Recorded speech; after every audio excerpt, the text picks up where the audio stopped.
They don't step out of the dark to stop you. They don't make a sound, don't wave a badge, don't bare teeth. They run beside you perfect speed, perfect distance, until you follow them off the road and into a town that isn't on any map. Everyone calls them Pacers. I met mine on the salt in the dead of night and learned the rules fast enough to stay alive long enough to learn what they really are and why they chose me. I drive a truck for a living. Not the Crowman neon kind with a nickname painted on the sleeper. Not the sort that turns heads at fairs. Mine's a weary Kenworth with a patched seat and a check engine light that likes to flirt. I've got a CDL, a mountain of debt, and a habit of measuring time in mile markers and coffee refills. My calendar is fuel receipts. My friends are the clerks who hand back my card with a tired smile and say, "Be safe," because they've read too many headlines. The country looks different through bug-spattered glass and 12 hours of diesel noise.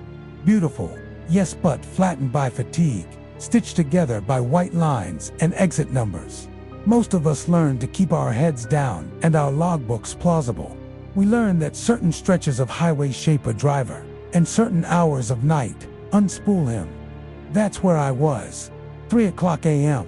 on I-80, cutting across the Salt Flats Utah's big white emptiness.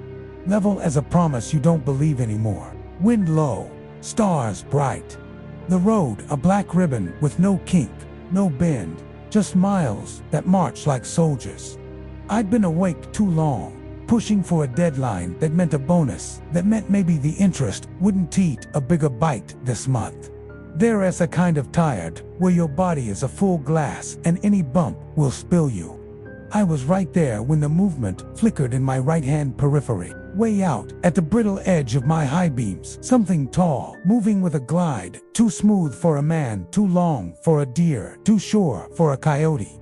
I held steady at 65. Logically, that's how we do it. Call it a shadow, an illusion, a mirage with legs. I eased to 60. It slowed to no break in rhythm, those long, effortless strides matching my speed like we were tethered.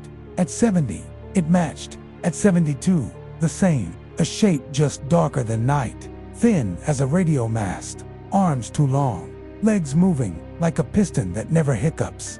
It kept pace, kept distance, kept silence. I could have told myself a story and believed it, except my hands were sweating so bad, the wheel felt slick, and the word that rose up, unsummoned from somewhere in me, was not deer or shadow. It was someone. That was the worst of it. The mind recognizes intent before it recognizes detail. I reached for the CB without deciding to habit and hope. Breaker 19. Anyone got a copy on 80 eastbound? I expected the static hiss and the hollow call of nobody. Instead, an old gravel voice crackled back like a door opened in a dream. You got a copy, driver. What's your 20? Out past the salt, black sky, no exits for miles. My mouth was dry. Something's pacing me. On the right, the static popped like frying fat. When he spoke again, the weariness had fallen out of his voice and something hard had slotted in. Son, listen, you got a pacer. That's what we call 3 rules, and you live to sun up. You ready? Yes. I didn't mean for it to come out like a prayer. Rule 1, he said, calm and close like he'd climbed into the passenger seat. You don't stare at it. Keep it peripheral. Roads are for looking ahead. Okay, rule 2. You don't acknowledge it. No horn, no lights, no talk. You give it nothing. Got it. Rule 3. His voice dropped. You don't stop that rig. Not for a flap. Not for a light show. Not for an angel with a clipboard. You roll till dawn. You hear me? What is it? I whispered. It's an escort, he said. And I heard him light a cigarette in the space between us. Could almost smell the burnt paper. You don't want to go where it's taking you. Keep her straight. Keep her moving. Then he was gone, eaten by the hiss. I obeyed. Eyes forward. Breathe slow. Stop naming the thing beside you. Stop imagining hands, a mouth, thoughts. The cab felt colder, like the desert had slipped a hand through the vent. Time thickened. The road layered itself under me in identical sheets until I forgot whether I was moving at all. I glanced at the GPS to remind myself that I existed. The little truck icon was no longer on I-80. It floated on a thin gray hair of road that veered into the blank space of the map, into nowhere. No road number, no destination, just a line, like a scratch leading off the world. I looked up, far ahead, low and flickering. A town's lights bloomed like fruit at the horizon. I knew this emptiness. There are no towns there, not at 3 in the morning. Not with that warm, pulsing glow, and the soft promise of coffee, and human voices, and things with names. The Pacer lifted an arm out there in the dark. It didn't wave, it pointed. The line of an off-ramp unraveled out of nothing across the shoulders. Smooth concrete, fresh paint, green sign I couldn't read. The angle was perfect, a gentle invitation. Come on, driver, rest, come off the beating path, and let us take it from here. The urge had teeth, my chest filled with it. The old man's 3 rules crowded into the same space, elbowing the need aside, eyes forward, no acknowledgement, don't stop. I kept straight. I went past the ramp.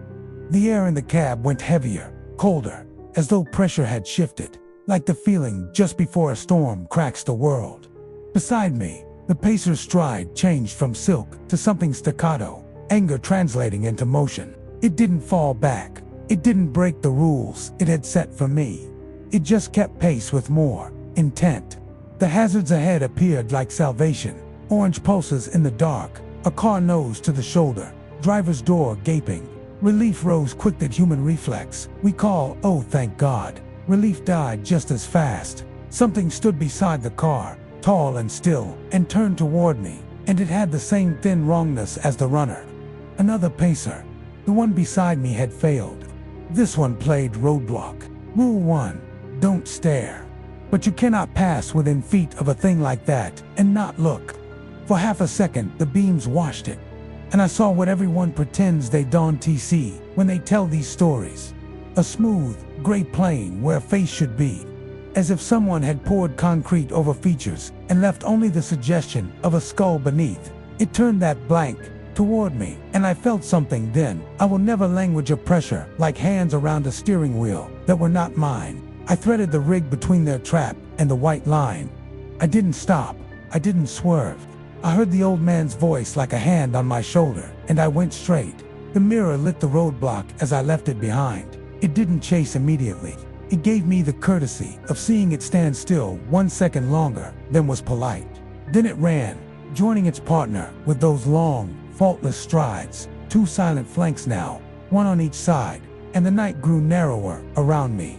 The hours that followed went gelatinous. The GPS continued to mean nothing. The ghost town's lights came and went, like an offer I couldn't tear up. Once I whispered no, and bit my tongue to punish the breach of Rule 2. My eyes sandpapered. I counted white dashes, and lost account. I rode the line between lanes like a tightrope walker, who can afford to know their SA ground. Then gray edged the eastern sky, like steel cooling, as the first real light spilled over the salt. The Pacers were gone. Not fled into brush. Not faded. Just absent, like an idea you can't hold on to after waking. The GPS chimed back to sanity. My little truck icon found I-80 again, like it had never left. I delivered my load. I parked. I quit. It happened as simply as that. I handed a set of keys to a man who looked at my face and didn't argue. I slept in a cheap motel with a window unit that tried and failed. When I woke, I put the keys of my life on the carpet and looked for something that would explain what had happened. I didn't mean rumors or backup menu ghost stories. I wanted a mouth that had formed the rules the old man had given me. I found him in a diner 2 towns east, the kind of place with a menu laminated so long ago the laminate had turned yellow. I knew him before he spoke, old enough to have outlived most of his mistakes. A posture that said the seat of a truck had shaped his spine, forearms like rope, cigarette unlit beside his coffee because the sign said no, but the way he held it said he would later. You asked last night, he said, not asking how I knew to look for him. The CB was the same room, no matter where you were. Voices traveled differently in that space. You didn't take the off-ramp. That's good. What are they? I said. Coffee. Black. Arrived, and I didn't taste it. He looked past me at the window's view of a parking lot gone white with glare. "The salt keeps things," he said. "Mirages, yes. Records, footprints, heat. There used to be pace cars out there on the flats. Cars that set speed and line for the land speed runners. You fell in with one of those. You kept your machine. You kept your life. Folks started calling those things out. They're pacers, the way we call storms, by names we remember, because it is easier to ask, 'Did you see her?' than to say, 'My roof is gone.' That's folklore," I said. But I said it softly and without conviction, because his hands were shaking just enough. You'd only notice if you held a wheel through a crosswind. They're escorts. Driver. Not predators. Not saviors. Function. They come when the world slips. When you're more gone than here. They lead what's already leaving to the place we call the way station. Because people can't bear to say death, and because not everyone who follows dies. Some of them just don't come back this way. I waited. He took a thin drag from air, like he'd forgotten the cigarette wasn't lit, then tucked it behind his ear. "My boy didn't come back," he said. Each word was clean, set down like a tool. "Fell in behind 2 winters ago. Late, tired, didn't have the rules yet. Followed it off to a town of lights. He called me from there, told me about a diner with no reflection in the windows, and a nurse who checked his blood pressure, and a man who take his keys and tell him to rest just a few hours. He sounded like he'd finally gotten warm. Then the line went to static. Next morning I drove the length of that road and found no ramp, no tire marks, just a white bird sitting on the shoulder where he said the sign was. I watched the words sip between us. I didn't touch them.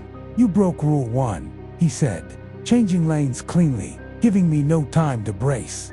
"You looked at it. They only choose you if you're already skidding. A man cheating the hours, a heart trying to miss a beat it can't afford, a driver who's too tired to tell the edge from the center. You were dying, son.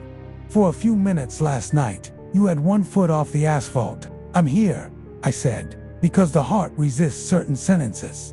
For now," he sipped. "They don't like being refused, won't break their rules, but they'll wait. They keep pace with your life as well as your rig. How do you know the rest?"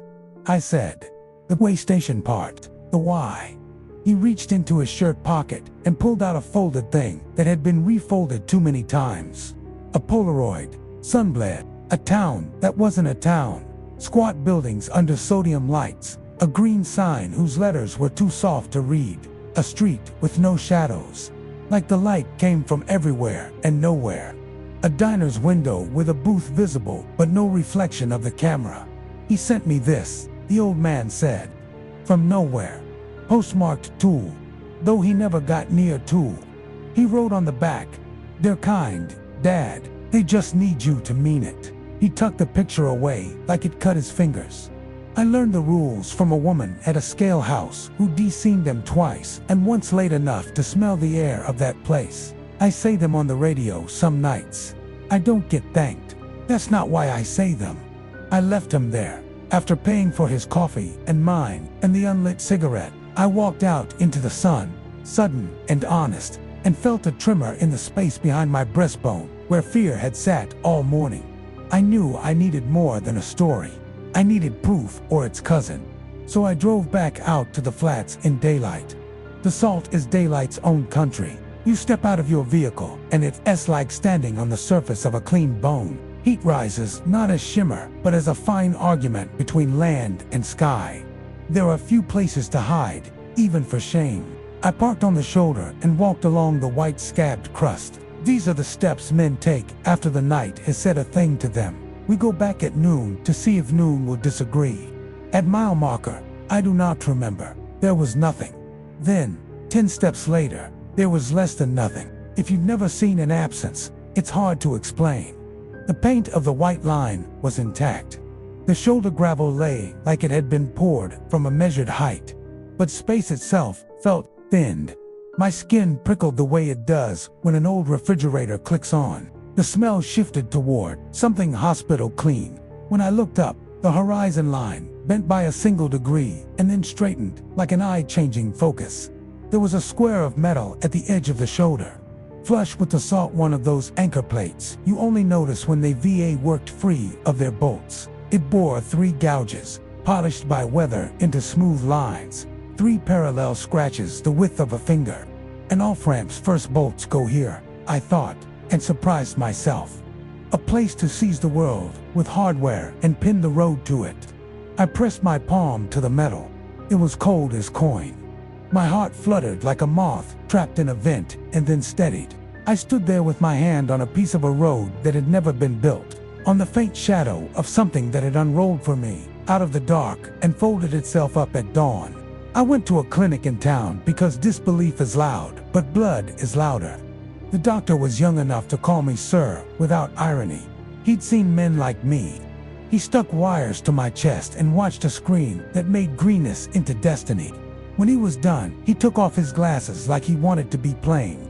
"You had a run of ventricular tachycardia last night," he said. "Like a sprint your heart tried without training. It resolved on its own. You're lucky. People fall asleep at the wheel on that stretch and never wake up. People's hearts do strange things in the salty electrolytes. Dehydration, strain." "How do you know when?" I asked, though I already knew. He pointed at a time stamp the monitor had kept like a clerk. 3:12. The moment the off-ramp had spilled out of the night like a tongue. He sent me to a cardiologist who put a device under my skin that would notice if the sprint tried again. He changed the map of my life with 3 pamphlets and a list of foods that taste like penance.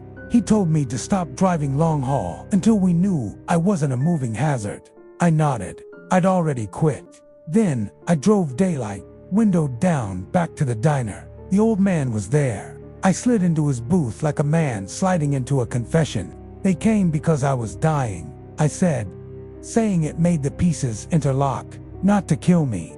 To take me somewhere I'd stop hurting anyone else.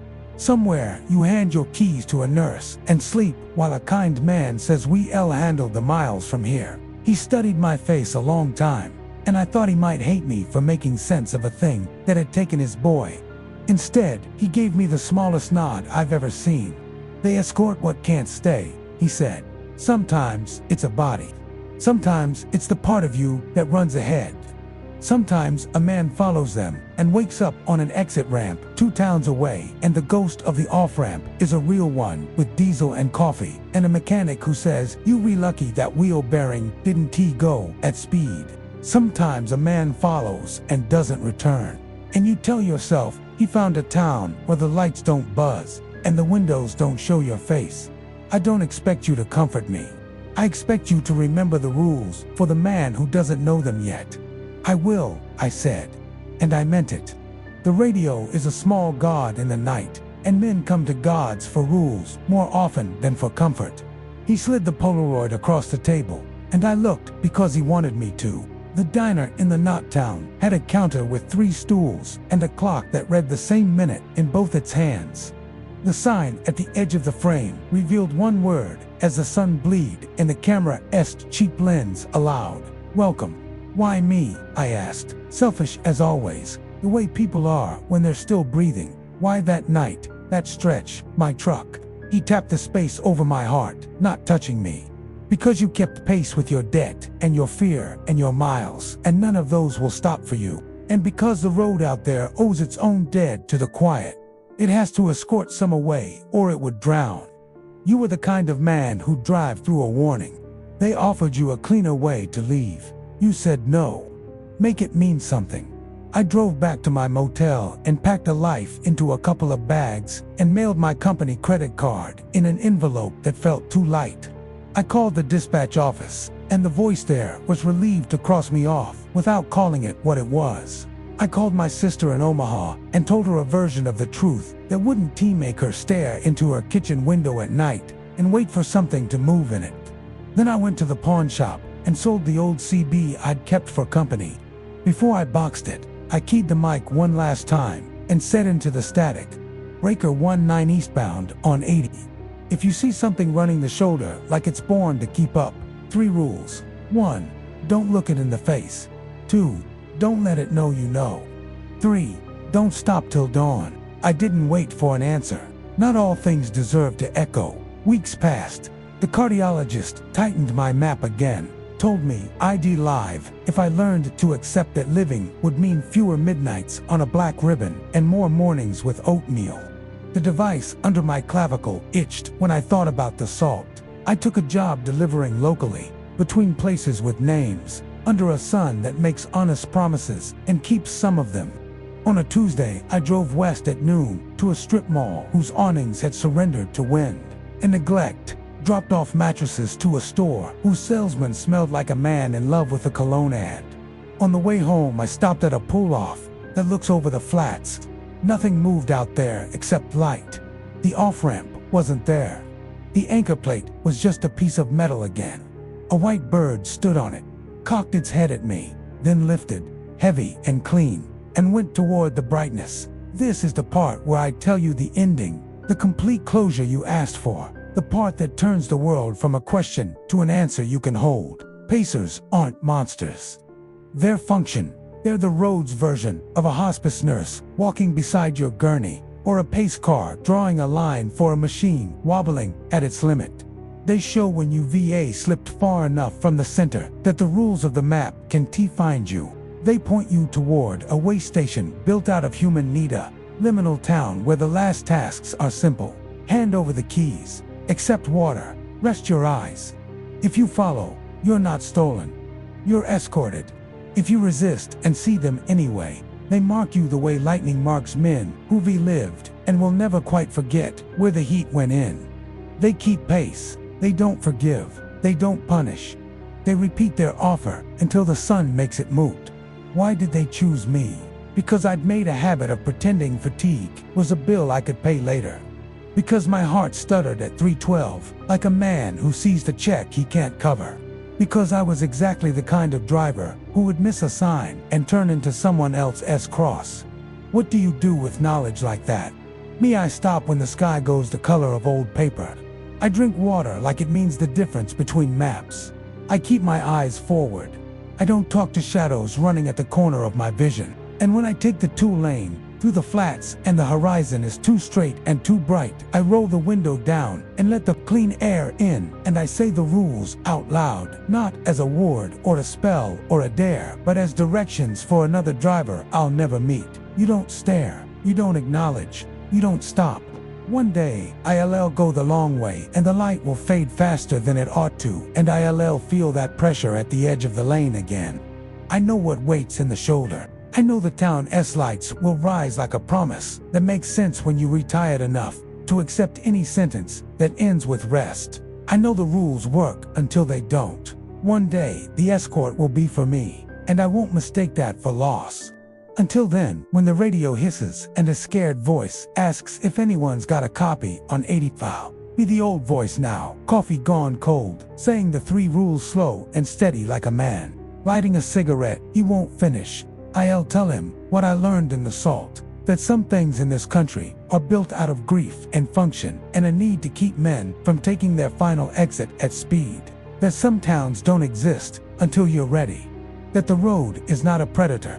It's a great patient thing that's learned how to keep pace with the dying. I'll tell him he doesn't have to follow.